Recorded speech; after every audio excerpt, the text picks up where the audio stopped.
Informed clinicians protect the future, but only if we take action. I'm proud to be in this with you, and I do think the PA profession is sort of having a moment where we're going through puberty. And maybe that's just because I have kids at home on the cusp of puberty, but I feel like we're on the cusp of becoming our own profession, of self-regulating, of modernization, and there are so many exciting, important things in the future for us, but only if we work to push them forward. Thank you for listening. And thank you in advance for reading, commenting, and making that phone call. That's all for today. This PA is out. Welcome to The PA is In, the show created by PAs for PAs, where codependency with your supervising physician is a thing of the past, optimal team practice is the future, and physician associate has taken the place of physician assistant as the professional title of choice. I'm Tracy Bingaman, and I'm obsessed with redefining what success as a PA looks like and what it feels like.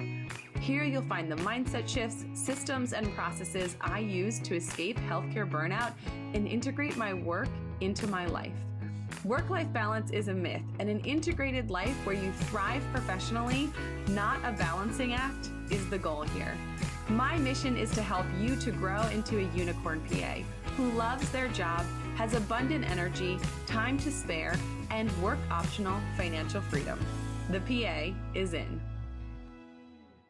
Hey there, and welcome back to The PA is In. Today is about something that could quietly and significantly dismantle the future of our profession if we don't pay attention and take swift action.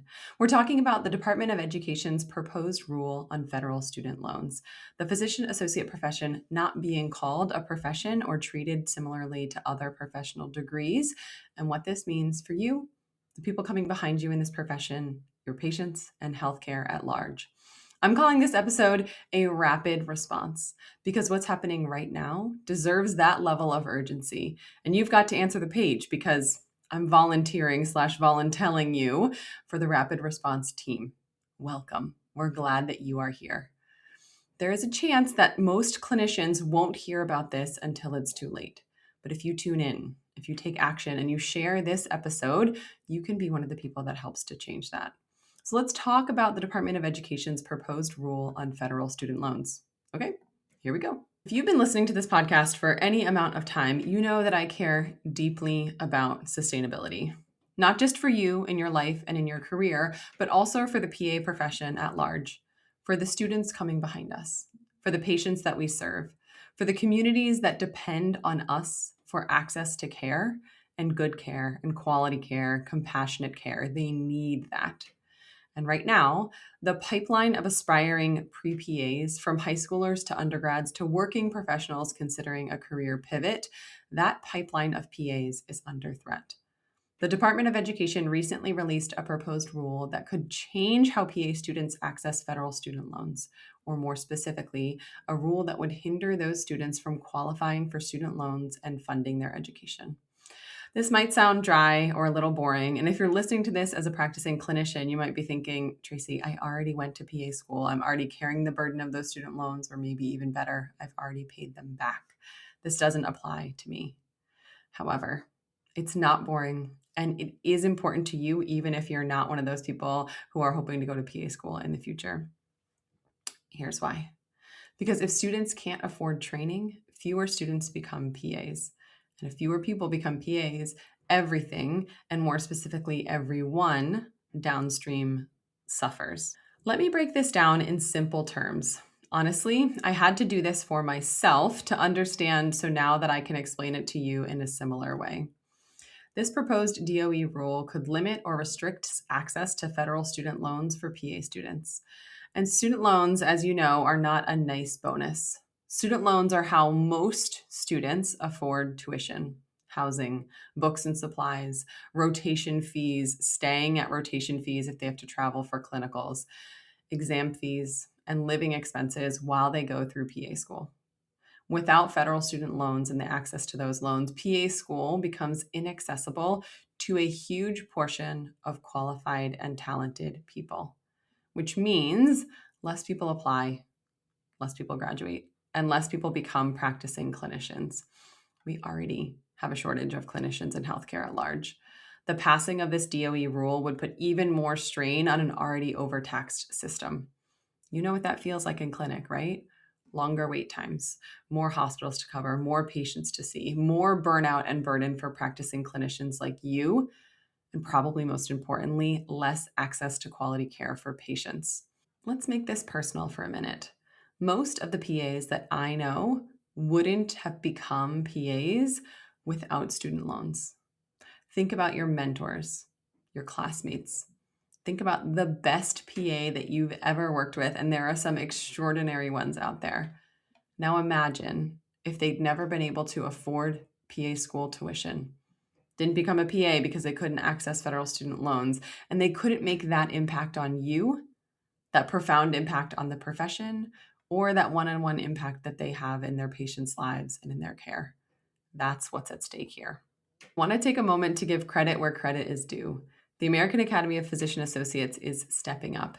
They are committing to pursue legislative and regulatory pathways, legal pathways, any pathway that they can think of in order to prevent this proposed rule from becoming a federal law and having a long-lasting negative impact on the future of the PA profession. The AAPA is working to make sure that the new rule aligns with the laws and with the stated goal of expanding the healthcare workforce that the government says that they care about. This is advocacy in action. It's really important. And leaders in our profession, like AAPA President Todd Pickard, are speaking up publicly and clearly, and that matters.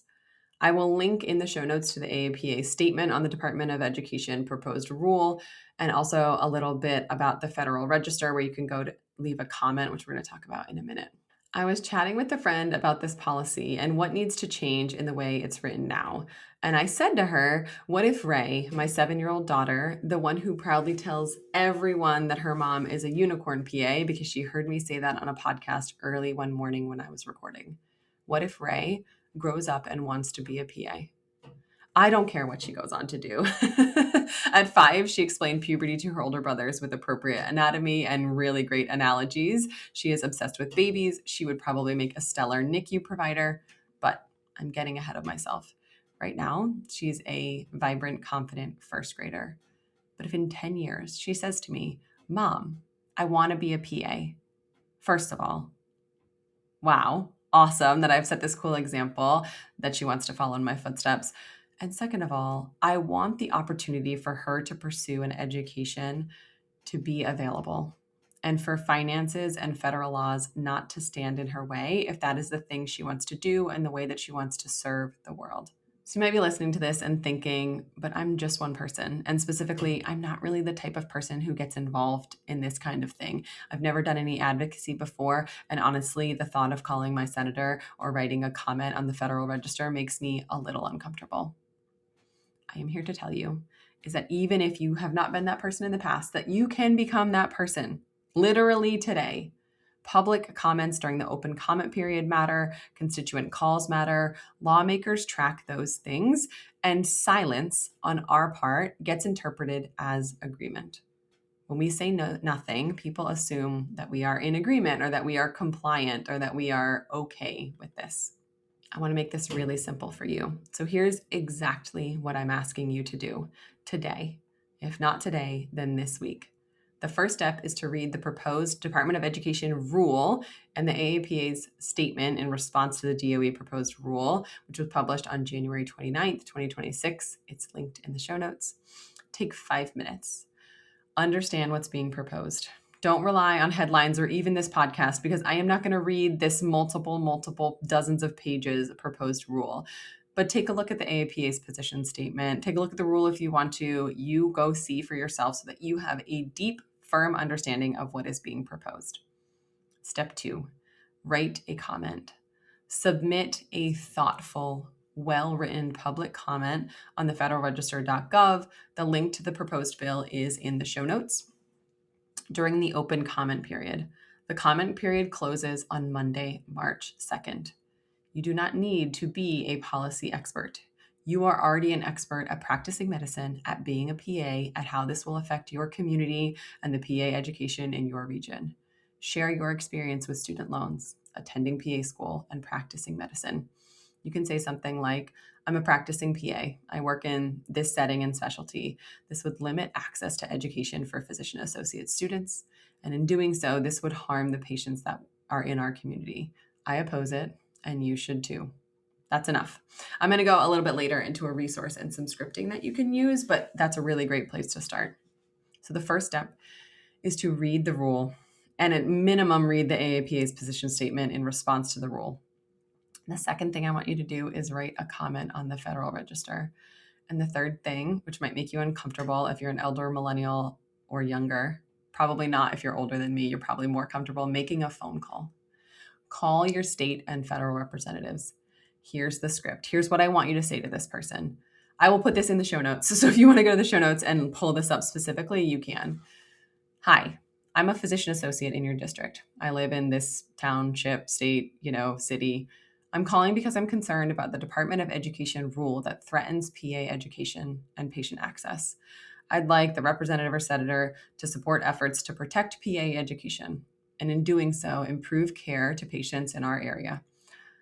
I would like he or she to oppose the reimagining and improving student education rule by the education department, on thus and such date.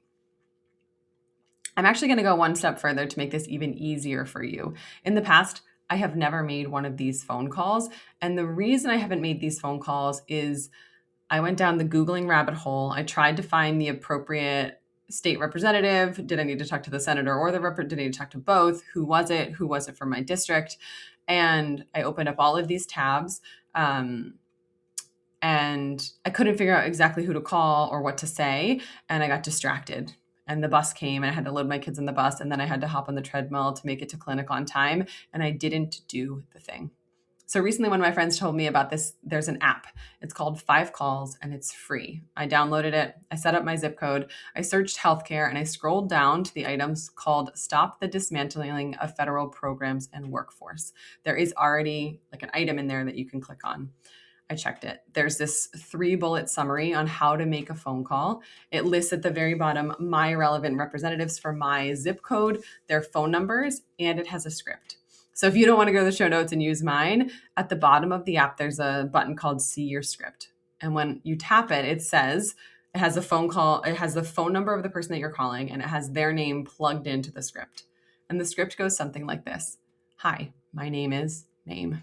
I'm a constituent from town. I'm calling to express my deep outrage over the administration's dismantling of the Department of Education and its vital programs and workforce. I ask that, name of the representative, and then it gives you 4 or 5 options for what you can say. So choose 1 to 3 of these. Forcefully push back against the proposal to reclassify certain professional degrees and limit the student loans in order to receive them. Conduct oversight into the administration's unconstitutional dismantling of a federal agency without congressional action or approval. Refuse to pass any federal funding bills that enables the administration's drastic cuts to vital education programs and protections for students. And if you're up for it, share a personal story of how federal education programs has affected you or someone that you know and the difference that has made in your career and your ability to take care of patients. And then you say, thank you for your time and consideration. They do note if you're leaving a voicemail, leave your full street address to ensure your call is tallied. That's it. Takes 2 minutes, 5 minutes tops. Protecting the PA education pipeline today protects patient care tomorrow. It's really important. I am probably going to video record me making this call and make some content and share it on the internet and hope that the internet takes it and spreads it in a way that is important and impactful and reaches other practicing PAs. And I encourage you to do the same or do this and then text your friend and say, this is the app. This is what I did. I did it over a lunch. I did it while my kid was running into the library to pick up our holds. I did it while waiting in the pickup line. It doesn't take long. Make a note, set a reminder, set an alarm, schedule an appointment with yourself to do this. You have a patient no-show at the office today. Do it then. One of the things that I love about this profession is that we show up. We showed up during COVID. We showed up during other catastrophes. We show up and we run towards problems. We step in and we step up when things get hard. Advocacy is just another form of patient care because when we do it well, it improves patient care. And when we don't take action, it negatively impacts patient care. It's upstream medicine. It's top-down leadership. It's prevention on purpose.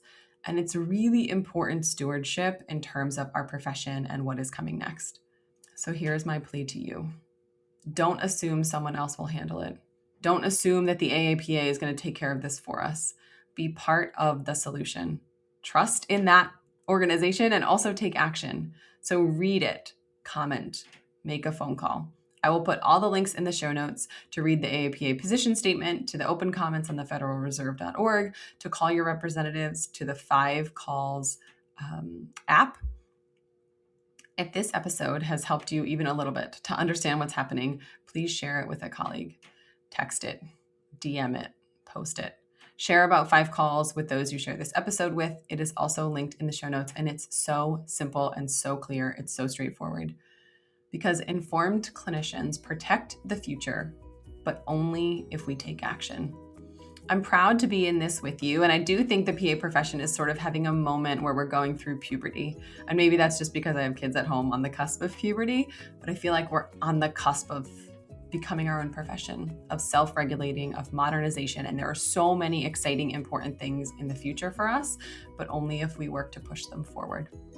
Thank you for listening. And thank you in advance for reading, commenting, and making that phone call. That's all for today. This PA is out. Congratulations. You've just joined an awesome club. By listening to a full episode of The PA is In, you are officially on the Unicorn PA team. Welcome aboard. What most team members do is they subscribe to the podcast because that allows them to automatically get the latest episode of the show. The life of your dreams exists on the other side of taking action. Keep making small shifts and keep getting better. Your life will improve, your career will soar, and you will have the confidence you need to create your own success. I will see you in the next episode. This PA is out.